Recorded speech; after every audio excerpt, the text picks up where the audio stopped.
Hello and welcome to pizzabox.computer. Today I'm going to be replacing this ugly beige CD drive in my SunBlade 150 with what appears to be from eBay a fresh, new old stock version of the one that matches the front panel gray. Might be new old stock. This sticker was stuck when I first got it.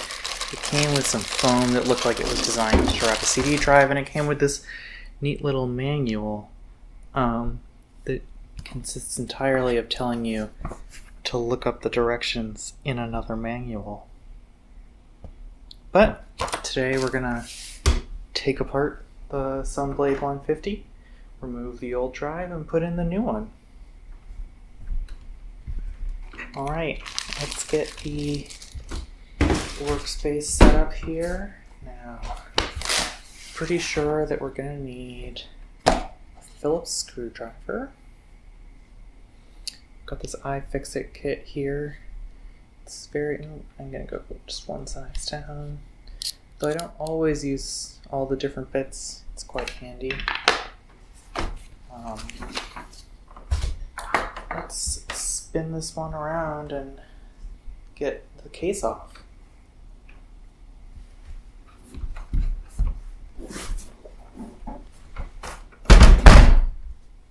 Alright, so there's a couple of screws holding the case on. We've got this one and that one. I believe there used to be, maybe it's not here. There's a piece that I've lost in some of my previous adventures with this, but I guess it wasn't the back one. Thought there was a little captive screw that was a different Sunbox. Anyway, let's take these screws out. Just a quick normal screws. This model is a lot more like a standard PC than a lot of the Sunboxes that were on sale before it. One of the places that you see that is in things like the screws. The power supply is similar to a standard ATX power supply. The ports look a lot like your PC97 standard ones. It has a ATI Rage graphics chip, IDE, hard drive, and CD drive, so this is a lot like a regular PC, just with an UltraSpark processor.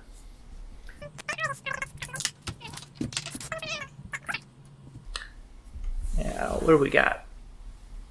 Let's see, so the CD drive appears to be held in at least by this clip, and that screw looks like it's going through to hold it in as well. I'm gonna look over here. I don't think, maybe that piece of plastic is holding it in, but let's see. Let's disconnect the IDE ribbon cable. Now, I'm not sure if it's labeled that way, but this is the secondary channel for the, or rather, I think it's the primary channel, but the secondary drive on this channel. Oh, we want to get out the 4-pin power connector. Whoop! Come on there.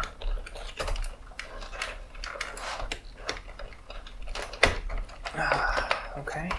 This is in here tight. I would pull it out and show you, but it's stuck right in there. So let's try, let's see, we've got this screw over here. And is this gonna slide? No, let's try this one. Okay. Not super sure that those were the ones, but oh, there we go. Okay, they were. So that's pretty easy. Tell my screwdriver here. Take a look at this drive. So let's see. This is a DVD reader and a CD writer, which is kind of nice. Definitely not original. You can tell that the beige didn't match, but also I don't think that in 2000 getting a machine like this with a CD burner combo DVD drive was super common. Not sure it was one of the Sun factory options or not. Let's see. We're set to cable select on the IDE jumpers. That's pretty normal. We're not using the audio cable. Some sound cards, you had to send the CD audio directly to the sound card. Doesn't look like we're using that here, so let's get it out of the way.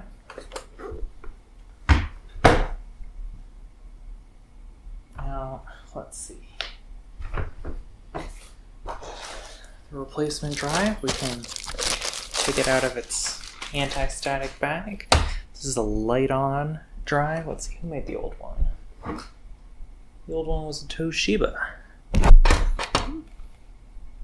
But the new one, or it's probably older. Let's see, does it say the date? Manufactured in January 2004. So this is probably a replacement part that was made quite a long time after the original machine was made. But what about the drive I had in?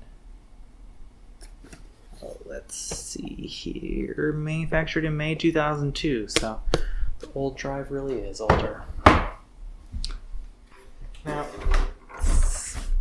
something that I didn't notice before I did this job is that there's directions on how to replace the CD. Oh goodness, how to replace the CD drive right inside the case. And they mentioned you might not be able to see it, but those two screws. So there were the directions, even if we didn't have the booklet to tell us to look in the other directions. We had these.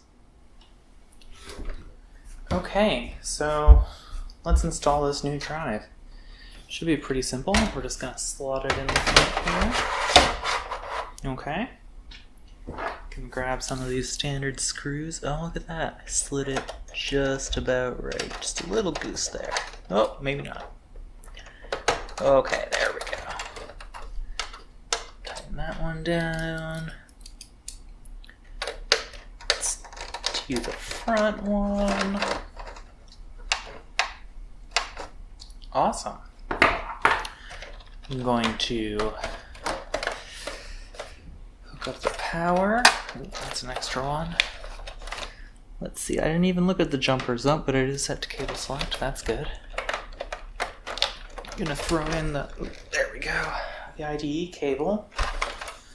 I think we can put the case back on. Let's take a quick look at the front though, before we do.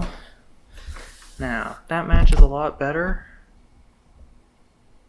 That matches a lot better. That was definitely my goal here, and I'm happy to see that it looks as good as I had hoped. So, let's get the case back on.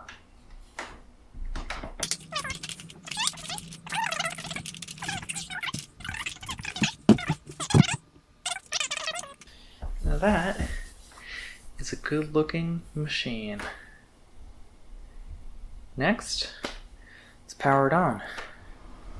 In order to see if this CD drive works properly, we're going to need to hook it up and use a couple of peripherals. Got a nice old USB mouse.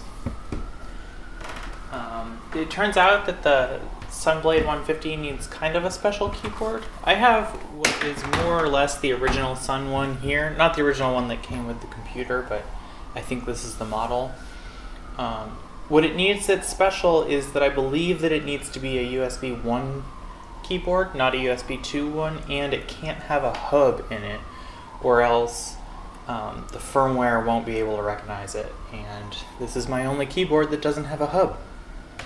The other thing we'll need is something to put in the CD drive. Here I've got a boot disk for Solaris 9. Unfortunately, due to some hard drive problems, I can't actually show the CD drive in action from a regular OS, but hopefully we'll be able to boot from this CD. So let's get all this stuff hooked up. Alright, so first let's plug in the USB things. We got the keyboard, and well, there we go, the mouse. I've got a standard power plug over here, and a VGA cable. This is going not only to the flat panel monitor I've got in the back, but it's also going to a frame grabber, so I'm going to be able to show you all some pretty high quality pictures of what's on the screen. I'm going to turn on the computer As soon as we get a signal, I can start recording on the frame buffer.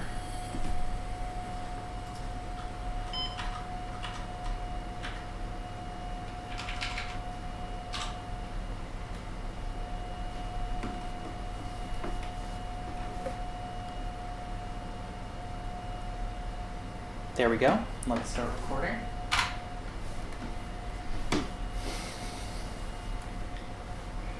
So we're here at the OK prompt. This is the Sun Open Firmware prompt. I'm just going to insert the CD.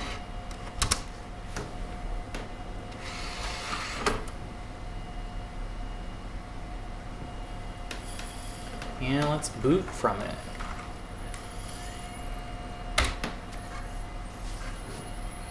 Oh, I think I might have done that before the CD was ready. Let's try it again. There we go. So that's a good sign. It's spun up. I mean, the drive opened and closed, so that's a good sign. But it also seems to have found the files on this disk. And we're going through a boot prompt. Let's see how far we can get.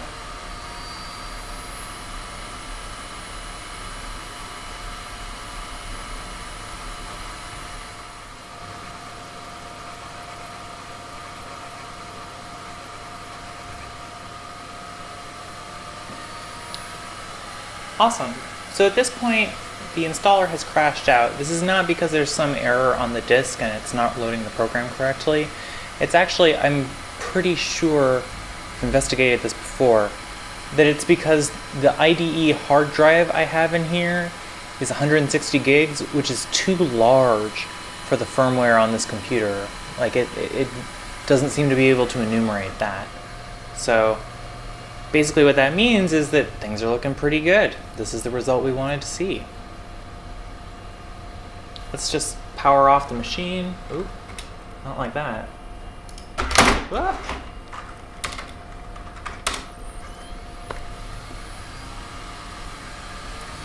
Now, halt doesn't actually turn off the computer. It just kicks us back to the OK prompt. But from there, we can grab the CD.